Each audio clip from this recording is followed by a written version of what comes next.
देखिए फ्रेंड्स, आज हमने घर में बनाए हैं हेल्दी मोदक बिना तले आटे से। कितने बढ़िया तैयार हुए हैं हमारे। तो चलिए देखते हैं इनको हमने कैसे और किन किन चीज़ों से बनाना शुरू करते हैं मोदक हेल्दी वाले। है ना, आगाज़ अच्छा हो तो अंजाम अच्छा होता है। ये बिल्कुल सही बात है। बप्पा सबसे पहले आते हैं और उसके बाद हमारे सब त्यौहार शुरू हो जाते हैं। पहले बप्पा आते हैं, फिर नवरात्र श्राद्ध आते हैं, फिर नवरात्रे आते हैं, फिर दशहरा, दिवाली, ऐसे सब त्यौहार आते हैं। बप्पा हर काम में प्रथम पूजनीय है। तो आज हम उनके लिए बनाएंगे मोदक हेल्दी वाले, बिल्कुल आटे से, और बहुत ही बढ़िया टेस्टी ऑयल फ्री मोदक बनाएंगे। तो चलिए उसके लिए देख लेते हैं सामान।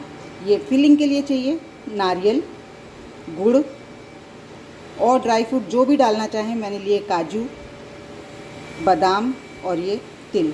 अगर आप फ्राइड मोदक बना रहे हैं तो आपको उसमें तिल डालने हैं, और जो आप स्टीम्ड मोदक बना रहे हैं तो उसमें आप तिल नहीं डालते, उसमें जायफल और इलायची पाउडर डलता है स्टीम्ड मोदक में।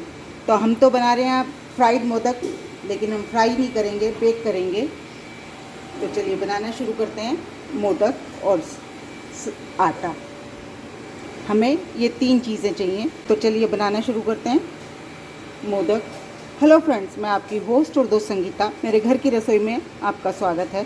चलिए आज हम बप्पा के लिए मोदक बनाते हैं। ज़रूरी नहीं कि हम मोदक की शेप में ही बनाएं, हम लड्डू भी बना सकते हैं। जिस चीज़ को खा के बच्चे खुश हो जाते हैं उससे ही भगवान खुश हो जाते हैं। लेकिन बप्पा को मोदक पसंद है कहते हैं, तो हम मोदक की शेप में बना लेते हैं। तो चलिए बनाना शुरू करते हैं मोदक। ये रखा मैंने एक पैन, इसमें मैं डालूँगी ये गोला। ये गोला वही है सूखा वाला गोला जो होता है, और इसका मैंने छिलक उतार दिया। छिलक तो काफ़ी टाइट होता है, तो जो वो खाने में मुश्किल होती है, इसलिए छिलक को छील लें, फिर कद्दूकस करें। और चाहे तो आप कच्चे नारियल से भी बना सकते हैं, लेकिन मैं ये सूखे वाले नारियल से बना रही हूँ। पूरी कोशिश करिए कि छिलक ना हो, लेकिन कहीं थोड़ा बहुत रह भी जाता है तो कोई बात नहीं। और इसमें हम डाल देंगे जो हमने ड्राई फ्रूट डालने हैं, वो सब डाल देंगे। मैं ये बादाम डाले हैं, मैंने ये काजू और ये तिल। तिल मेरे भुने हुए हैं सफ़ेद, लेकिन फिर भी थोड़ा सा मसाले, इन चीज़ों के साथ ही इनको हम भून लेते हैं।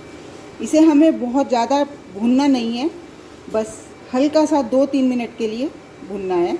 बहुत ज़्यादा नहीं भूनना हमें इन्हें, इस बात का ध्यान रखें। और कोई बड़े पीस रह गए, कसते हुए गिर रह जाते हैं, उनको मैं इस तरह से काट दूंगी। भगवान को भोग लगाने के लिए हमेशा चाहे थोड़ा लगाएं, अच्छा ही होना चाहिए सब कुछ। भगवान का दिया हम उन्हें ही देते हैं, पर अपनी तरफ से कोशिश करनी की चाहिए कि अच्छा ही दें। जो भी बनाएं भोग प्रसाद के लिए साफ शुद्ध बनाएं। हल्की हल्की खुशबू आने लगी भुनने की, सब चीज़ें भुन रही हैं। ये देखिए हल्का सा रंग आने लगा, हल्का सा गुलाबी रंग आ गया। अब हम इसमें गुड़ डालेंगे मीठा करने के लिए। मोदक में गुड़ ही डाला जाता है, आप चाहें तो चीनी भी डाल सकते हैं, लेकिन गुड़ से बहुत टेस्टी लगते हैं और गुड़ नुकसान भी नहीं करता। सबसे बड़ी बात ये होती है, 250 ग्राम गुड़ है मेरा, जिसको मैंने कद्दूकस कर लिया। कद्दूकस करने से या बारीक बारीक काटने से होता क्या है कि ये जल्दी पिघल जाएगा हमारा।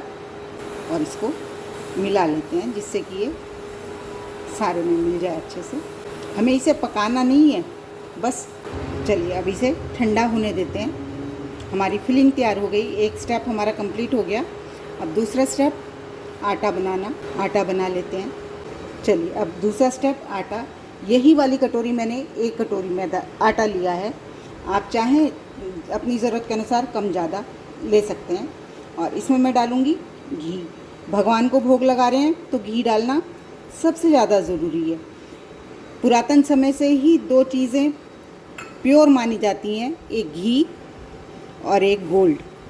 दोनों ही प्योरिटी के पैमाने हैं। घी हमें इतना डालना है कि खूब अच्छे से मुट्ठी बंधे हमारी, और अच्छे से मिलाना है जिससे कि पूरे आटे में कन कन में घी मिल जाए।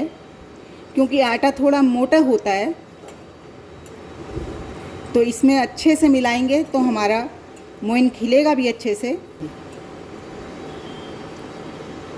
गिरा भी रही हूँ तो खिल नहीं रहा है, तो ऐसा ही मोइन चाहिए। अब इसे हम मल लेते हैं। चलिए, मैंने घी को अच्छे से आटे में मल लिया। अब हम इसमें सादा पानी डाल के आटा लगाएंगे, लेकिन आटा हमें बिल्कुल टाइट लगाना है, जैसा हम मट्ठियों के लिए लगाते हैं इस तरह का आटा लगाना है।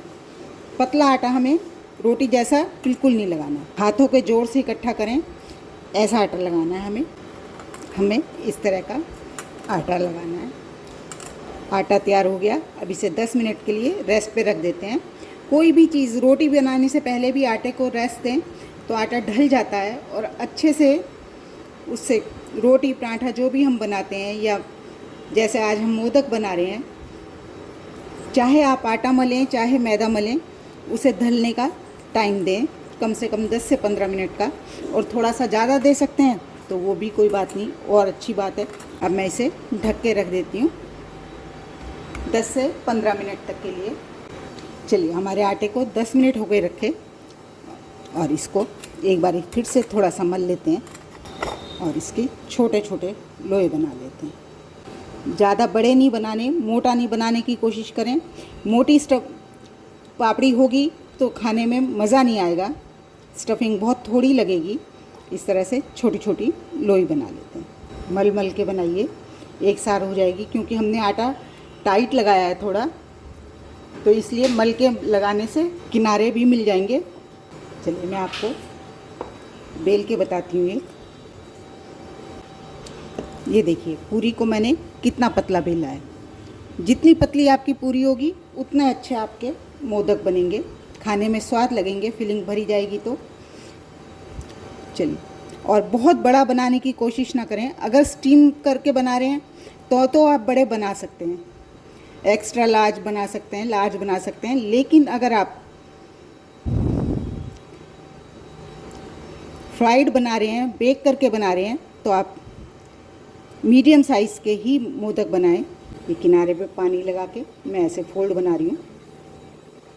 ये देखिए, इस तरह से शेप दे लें। और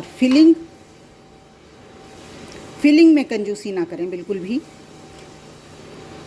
भगवान को भोग लगा रहे हैं, सबसे बड़ी बात, और खाने तो हमें खुद ही हैं। भगवान तो देख के खुश हो जाते हैं हमने अच्छा बनाया। तो इस तरह से बन गया मोदक।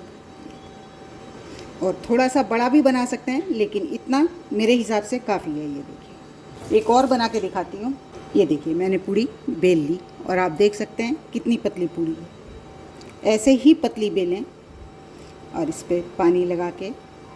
आपकी पूरी पतली होगी तो मोदक की फिलिंग अच्छे से खाने में आएगी, और बहुत मोटी पूरी होगी तो आटा आटा ज़्यादा लगेगा खाने में और फिलिंग कम होगी। ये देखिए, बन गई कटोरी, और इसमें ये फिलिंग भर दी और पानी का हाथ लगा के इसे फोल्ड कर दीजिए। बस फिलिंग भरने में कंजूसी मत करिए। अब चलिए, क्योंकि हम बेक करके बना रहे हैं तो हम अपना अवन, कढ़ाई, जो भी चीज़ में बना रहे हैं हम उसको प्री हीट करेंगे। मैं एयर फ्रायर में बना रही हूँ तो मैं एयर फ्रायर को पहले 5 मिनट प्री हीट करूँगी और फिर ये मोदक रखूँगी इसमें। ये देखिए, मैंने ये 180 डिग्री पे 5 मिनट के लिए प्री हीट होने रख दिया। आप इस बात का ध्यान रखें कि जिस भी स्पीड पे आप प्री हीट करें वही आपका बेकिंग टेम्परेचर होना चाहिए। इस बात का विशेष ध्यान रखें, चाहे किसी में भी बेक करें आप। एयर फ्रायर हमारा प्री हीट हो गया और इनको मैं हल्का सा घी से ग्रीस कर रही हूँ, जिससे बिल्कुल सूखे सूखे भी नहीं लगेंगे। और एयर फ्रायर हम सोचते हैं केवल उनके लिए ही है जिनको डॉक्टर ने घी खाने के लिए मना करा है, लेकिन एयर फ्रायर सबके लिए है। कोई भी थोड़ा हेल्दी खाना चाहें, रोज़ रोज़ ना खाएं तला भुना, तो आप इस तरह से एयर फ्रायर में सब चीज़ें बना के खा सकते हैं। ये देखिए, थोड़ी बहुत कहीं से खुल भी जाता है तो घबराने की कोई बात नहीं। चलिए, अब इनको हम 10 मिनट के लिए सेट कर देते हैं टाइम, और टेम्परेचर सेम ये मैंने 10 मिनट के लिए सेट कर लिया और स्टार्ट कर दिया इसको। चलिए अब 10 मिनट बाद चेक करेंगे। और इसमें चेक करना बड़ा आसान है, इसको आप वैसे भी खोल के बीच में भी कर सकते हैं आराम से, कोई दिक्कत नहीं आती। देखिए 10 मिनट पूरे हुए जा रहे हैं, चेक कर लेते हैं खोल के। देखिए कितने अच्छे से बेक हुए हैं। अभी मैं इन्हें 2 मिनट के लिए और करूँगी। ये देखिए नीचे से भी खूब अच्छे से हो जाते हैं। हल्का सा इनको एक बारी और मैं घी लगा दूँगी और 2 मिनट के लिए बेक करूँगी फिर से। देखिए कलर कितना खूबसूरत आया है और फटे भी नहीं है। एक जो पहले बनाने में ही सुराख था वही सुराख है और फटे भी नहीं है। बिल्कुल तैयार हैं भगवान को भोग लगाने के लिए। चलिए 2 मिनट का टाइम सेट और कर देते हैं। देखिए 2 मिनट भी हो गए और हमारे मोदक देखिए कितने बढ़िया बने हैं। चलिए इन्हें सर्व कर लेते हैं। ये देखिए कितने बढ़िया हमारे मोदक तैयार हुए हैं। अब भगवान को भोग लगाइए, खुद खाइए और बताइए कैसे बने। होप आपको मेरी ये मोदक की हेल्दी रेसिपी पसंद आई होगी। अगर रेसिपी पसंद आई तो प्लीज़ मेरे चैनल को लाइक करें, सब्सक्राइब करें और शेयर भी ज़रूर करें। Thank you.